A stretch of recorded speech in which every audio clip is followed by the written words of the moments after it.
Je m'appelle Jules Finzan.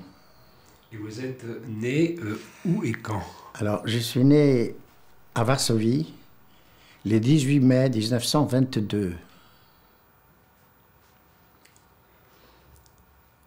Votre père s'appelait? Mon père s'appelait Meller Finzan. Et votre mère? Et ma mère, Ides Lichtinger, de son nom de jeune fille. Et votre père exerçait quelle profession? Il a exercé différentes professions parce que dans ma jeunesse, nous nous sommes pas mal déplacés. Lorsque, à l'âge de pas tout à fait 4 ans, mes parents ont quitté la Pologne en direction de la Palestine à l'époque, en 1925. Donc les professions qu'il a exercées d'abord en Palestine et après, nous ne sommes pas restés longtemps car mon frère, ma sœur et moi, nous sommes tombés malades tous les trois à Haïfa, dans le nord d'Israël. À l'époque, il n'y avait pas beaucoup d'hôpitaux. La médecine était très pauvre. Et nous étions obligés de quitter le pays.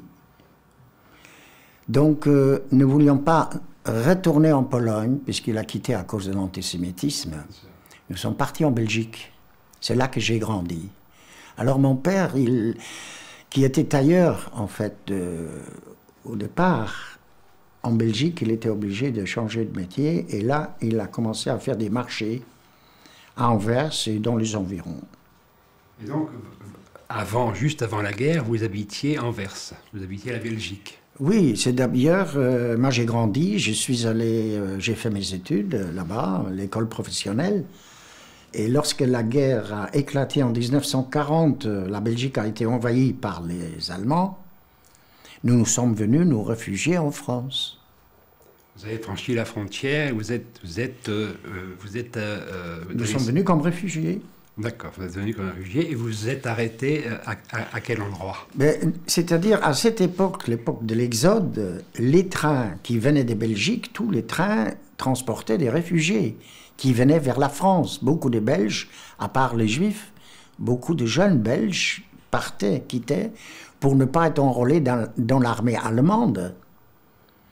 Et ces trains voyageaient constamment tant qu'ils ne pouvaient pas trouver un endroit où on s'occupait des réfugiés. Nous sommes donc descendus jusque dans le sud de la France, jusqu'au Tarn-et-Garonne, et c'est dans la ville de Moissac que nous avons été pour la première fois recueillis par la mairie et les maires et les conseillers qui se sont beaucoup occupés de nous, qui avant notre arrivée déjà ont trouvé où nous héberger. Et c'est comme ça que nous avons abouti dans la commune, à la campagne, la commune de Lizac, où nous étions déjà à l'époque une famille de 7 personnes. Car j'ai 2 frères et une sœur qui sont nés à Anvers. Vous étiez plusieurs familles de réfugiés? Oui, il y avait beaucoup, oui, pour la petite commune que c'était Lizac. Nous étions bien une vingtaine de familles. Ouais. Aujourd'hui, il y a une stèle près de la mairie de Lizac qui rappelle cette époque où les habitants de Lizac, avec le conseil municipal, le maire, ont accueilli les réfugiés venant de Belgique. Et votre famille donc était d'origine polonaise, et c'était une famille religieuse, il y avait une forte pratique religieuse chez vous? Pas traditionnelle plutôt. Oui. Ma mère, elle était très pieuse, c'est-à-dire elle menait une cuisine cachère à la maison. Elle ne permettait pas qu'on amène du porc, du jambon. Elle savait bien que nous, on aimait ça, qu'on en mangeait. Mais elle nous disait toujours, vous en mangez si vous voulez, mais pas dans la maison. Mangez-les dehors. Vous voyez? Par contre, les Shabbats, la bénédiction, vendredi soir du Shabbat, toutes ces choses-là se sont faites tout le temps, même à la campagne. Elle allumait les bougies et elle faisait la bénédiction. Vous ne fréquentiez pas beaucoup la synagogue, par exemple? Ben, là-bas, il n'y avait pas de synagogue. Il y avait un endroit où on se réunissait. Il y avait avec nous un rabbin qui officiait, mais Nous n'étions pas tellement pratiquants. Donc vous aviez 18 ans en 1940. Vous aviez fait des études. Vous étiez... Oui, j'ai étudié. En Belgique. En Belgique, à Anvers, à l'école professionnelle. J'ai étudié l'électronique et l'électricité générale. Est-ce que votre famille était, on dit que religieusement, elle était, disons, votre mère était pieuse, etc. Est-ce que votre famille était politiquement très engagée, très informée, très... Non, mais mon père était un homme qui lisait beaucoup. Il était... nous avions quand même... Nous étions très... Malgré qu'on n'était pas religieux, nous devions connaître l'histoire, la Bible. Vous voyez, à part l'école communale que j'ai fréquentée à Anvers, je suivais également dans une école talmudique pour connaître le yiddish, qui est ma langue maternelle, pour savoir lire et écrire, à part de parler, et également l'hébreu. J'ai fréquenté une école hébraïque où on apprenait l'hébreu moderne. Mais il n'y avait pas d'engagement politique proprement parlé. Sioniste. Sioniste. Mon père était un sioniste de gauche.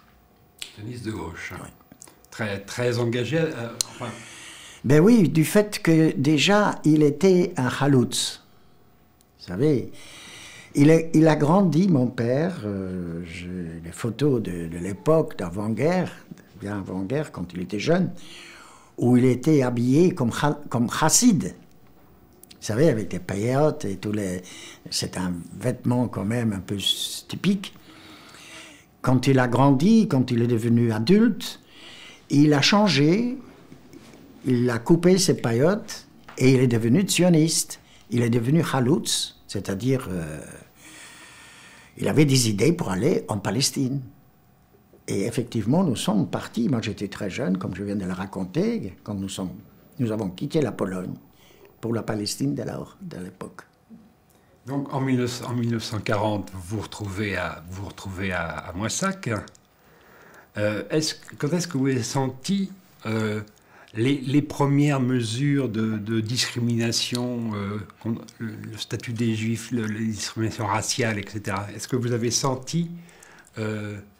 À l'Isaac. Vous savez, à l'Isaac, c'était très curieux parce que les fermiers et les paysans en général, souvent, ne savaient pas ce que c'est un juif. Nous, étant donné qu'on avait besoin de bras dans les campagnes, il y avait beaucoup de prisonniers de guerre. Donc, on allait travailler, on allait faire des journées chez les paysans. Et après le travail, à table avec eux, on discutait, on mangeait ensemble. Et ils étaient étonnés d'apprendre que nous n'étions pas comme les autres Belges, que nous étions d'origine polonaise et que nous étions des Juifs. Et souvent, on nous demandait, mais Juif, ça consiste en quoi d'être Juif?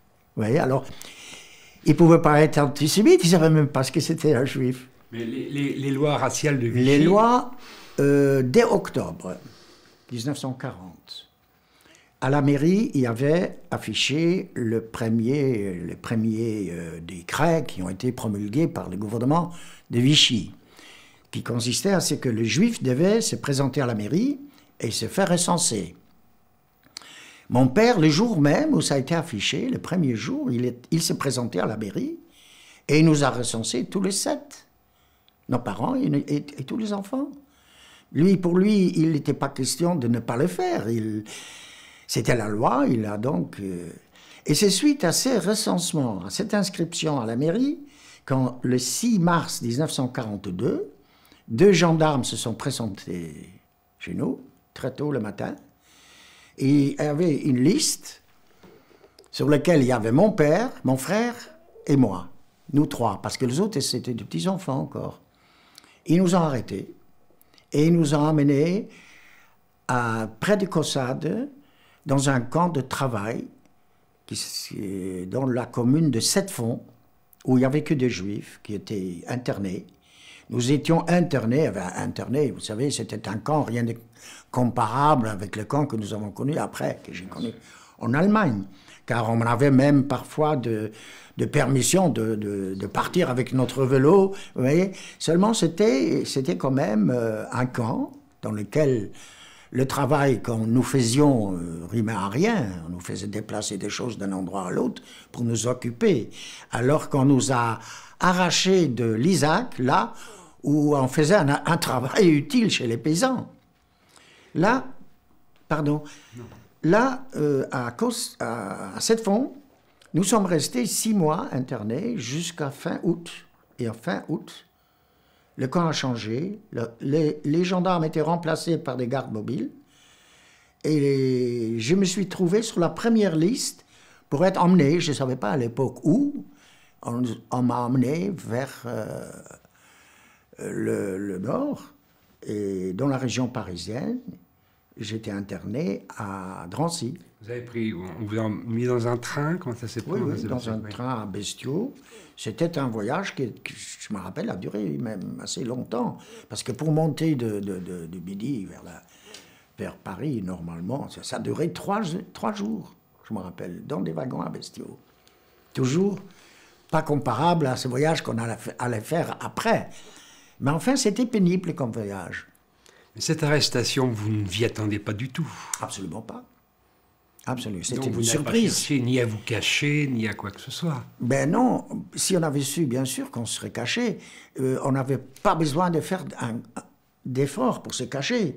Je suis persuadé, il y a plusieurs voisins, les paysans, les fermiers avec chez qui on travaillait, mais s'ils avaient su qu'on risquait de se faire la vie, en fait, puisque au bout, il y avait Auschwitz, Birkenau.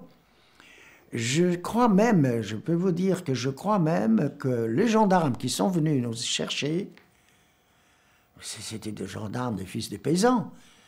Même eux, s'ils avaient su que c'était pour nous tuer, pour nous emmener vers des chambres à gaz, ben je suis persuadé qu'ils ne nous auraient pas arrêtés. Donc vous êtes arrivé à Drancy, à quel moment? Je suis arrivé le 24 août. Et vous étiez seul, là? J'étais seul. Mon frère, quand les gardes mobiles sont arrivés à Sept-Fonds, il s'est évadé.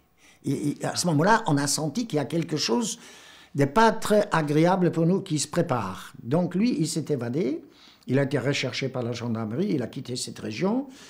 Il s'est déplacé jusqu'à Marseille. Et là, il a rejoint la résistance. Il a fait la résistance jusqu'au bout de la guerre. Il n'a pas été repris. Enfin, il a été repris, mais à chaque fois, il a réussi de s'évader. Ouais. Mon père, à cette époque, n'était pas encore sur la liste. Donc moi, j'étais déporté seul. Le 28 août. Était resté? Non, mon père et ma mère, ils sont venus chercher ma mère. Après, ils sont allés chercher ma mère à la campagne. Et ensemble, ils étaient... Moi, j'étais déporté par le 25e convoi, eux par le 27e, une semaine après. Ils ont repris le même chemin. Et alors, à Drancy, c'était... Comment c'était? À Drancy, c'était déjà, vous savez, là c'était déjà un camp où la souffrance était autre que dans le Midi. Car il y avait beaucoup de gens qui se suicidaient. Tout le jour, il y avait des convois qui partaient.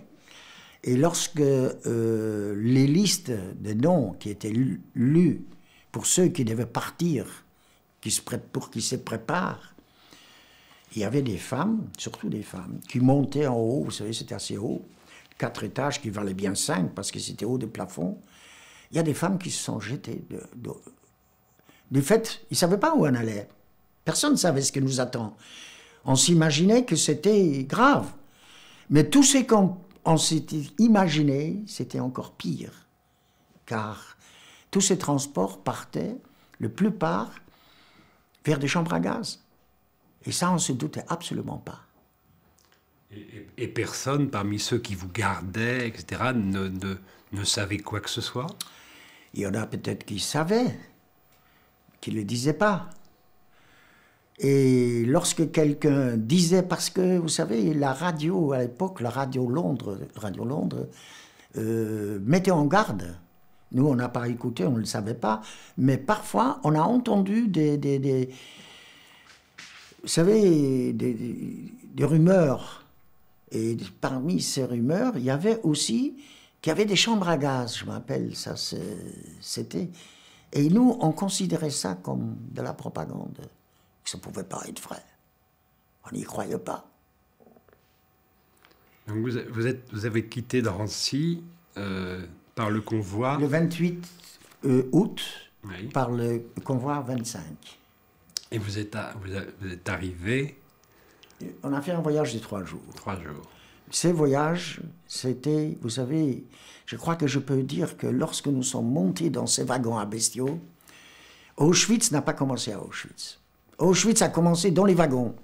C'était quelque chose d'épouvantable. Ils ont rempli ces wagons. On était serrés. Et alors il y avait des enfants, il y avait des vieillards, il y avait des malades. Des gens se sont écroulés, se sont évanouis. Il faisait une chaleur horrible. Les wagons sont restés très longtemps exposés au soleil.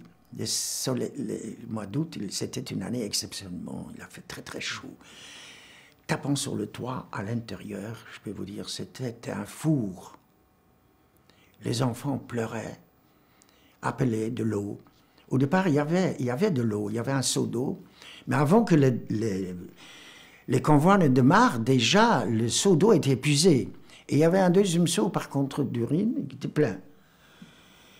Et pour nous, c'était très pénible, pas seulement parce qu'aussi on avait soif, mais entendre ces enfants crier et pleurer de l'eau à boire, mais ça s'ajoutait à notre soif encore. Ça, c'était, je peux vous dire, malgré que ça fait plus de 60 ans, c'est quelque chose qui reste dans ma mémoire.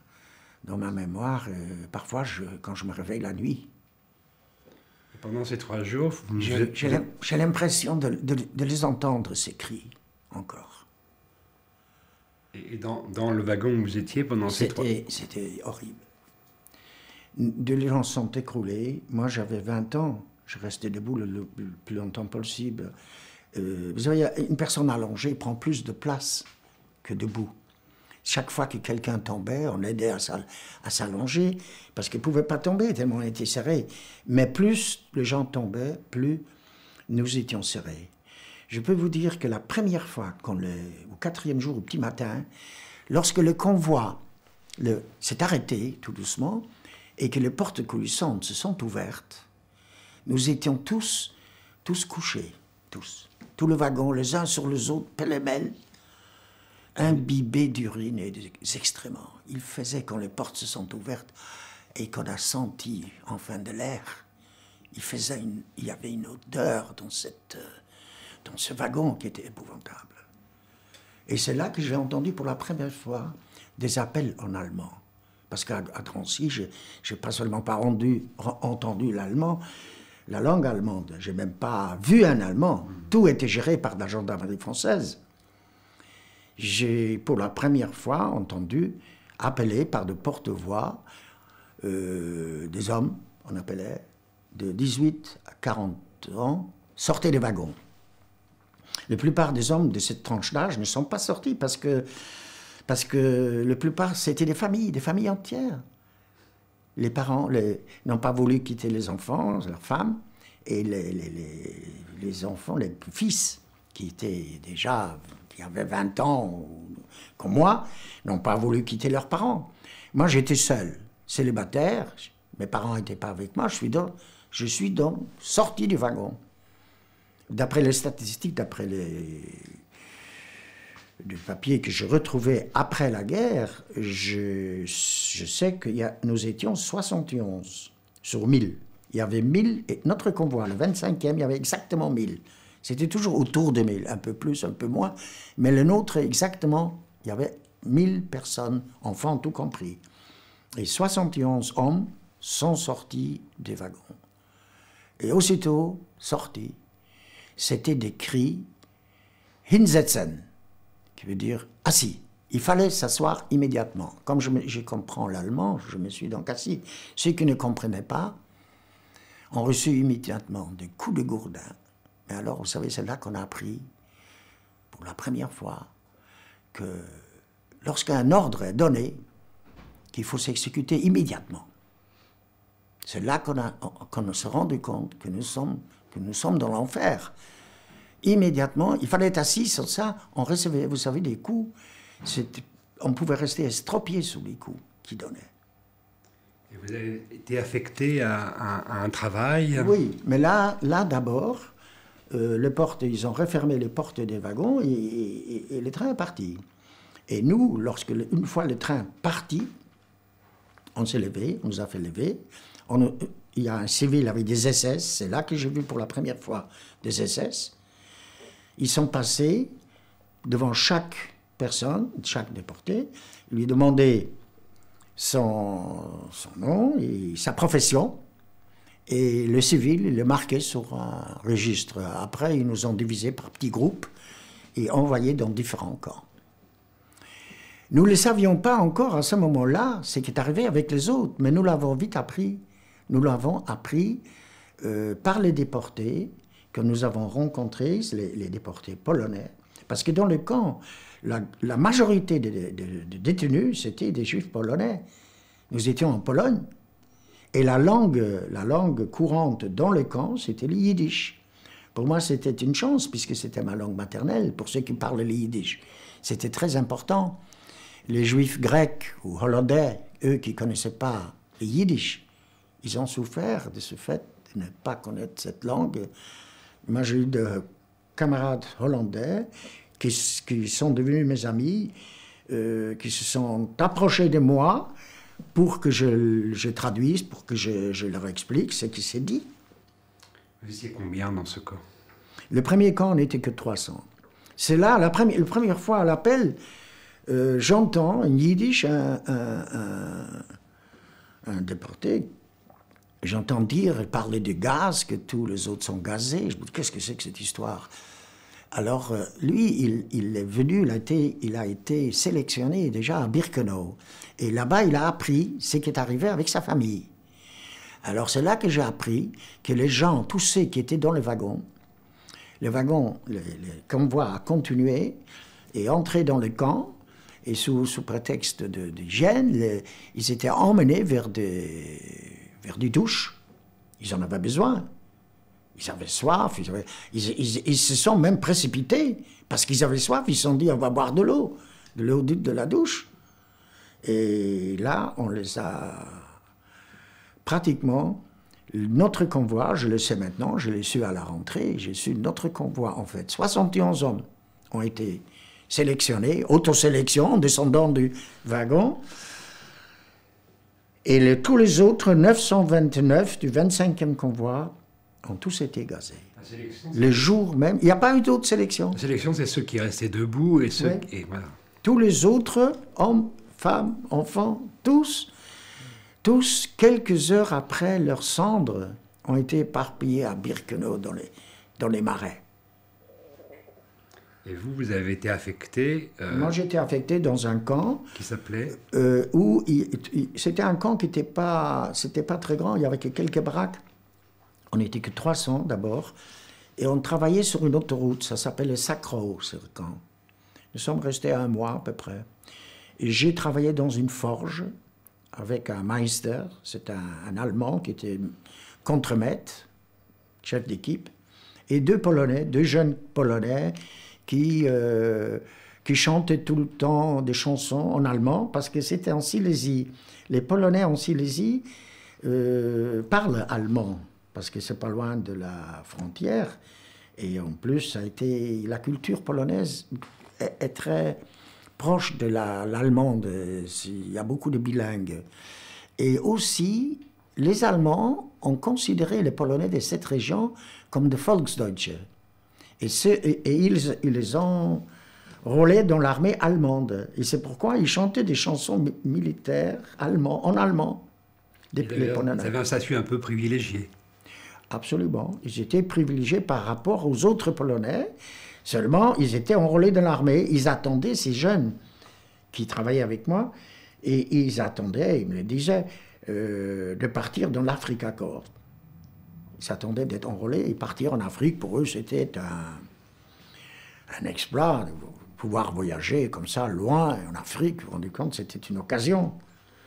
Et après ce mois de travail, vous avez été transféré dans un Oui, j'ai autre été camp. transféré dans un autre camp. Alors, le premier camp, c'était en plein dans une forêt, lorsqu'on travaillait sur l'autoroute. Le deuxième, c'était en plein dans une ville, au centre d'une ville, la ville de Chemianowice, le nom polonais, parce qu'ils ont tout changé, les noms, ils ont mis le nom allemand, c'est devenu Laurahütte en allemand. Et là, je suis resté 6 mois. Là, c'était dans une usine métallurgique polonaise qui devait être démolie. Nous, on a déblayé, démoli. Et après, il y a eu de fondations de construits pour construire une usine moderne d'armement. Nous, toujours dans tous les camps où nous étions, dans les usines ou les chantiers, c'était toujours en liaison avec l'effort de guerre. On nous a fait faire des choses pour soit construire des usines, démolir des vieilles, et pour pouvoir, pour la guerre. Et comment étaient les conditions de travail et les conditions de vie? Alors, les conditions de travail, vous savez, nous, on n'a pas été gazés, mais nous étions condamnés à mourir aussi. Pas par les gaz, mais par le mauvais traitement, par le dur travail, par la faim, les maladies. En fait, les 71 que nous étions descendus, on devait tous mourir. Et c'était même, vous savez, programmé, calculé. Nous, à l'époque, on ne le savait pas. On s'est petit à petit rendu compte. Mais surtout, c'est que je suis après la guerre. Vous savez, nous avons été recueillis à l'hôtel du Tessia pour recevoir nos papiers, puisqu'on n'avait rien. Et c'est là que j'ai appris qu'il y avait de notre convoi que 8 survivants. Sur les 71 qui sont descendus, il n'y en a que 8 qui ont survécu. Parce que les conditions de travail étaient très, très dures. Très dures. Et vous mangiez assez ou comment ça se passait? Pas seulement on ne mangeait pas assez, mais la nourriture, c'était pire qu'une nourriture de cochon. Vous savez, le pain qu'on nous donnait, il y avait la moitié des pailles. Moi, j'ai eu l'occasion de travailler comme travail supplémentaire à l'infirmerie. Et le médecin, il avait, après les fouilles qu'il y avait, il avait un microscope. Et une fois, il a retrouvé que dans le pain qu'on nous donnait, il y avait des morceaux de paille. Il pouvait retirer de la paille broyée qui était faite avec une espèce de farine qui était une colle. Il nous donnait ces pains à partager par 6, qui aussi étaient faits pour nous chicaner, parce que ces pains ne pouvaient pas se couper, ça se tombait en miettes. Il nous donnait ces pains à partager au même moment, le matin, où on devait se mettre dans le rang pour se laver. Alors c'était ou se laver ou avoir un morceau de pain. La plupart du temps, on préférait manger puisqu'on commençait à avoir faim. Très vite, on était affamés. Alors ça fait que, comme pendant des mois, on ne se lavait pas, on commençait à avoir des maladies, des furoncles, les morts. Très vite, on a commencé à avoir des décès. Alors les décès, très souvent, mouraient la nuit. Le matin, il fallait les sortir des lits, ceux qui étaient morts.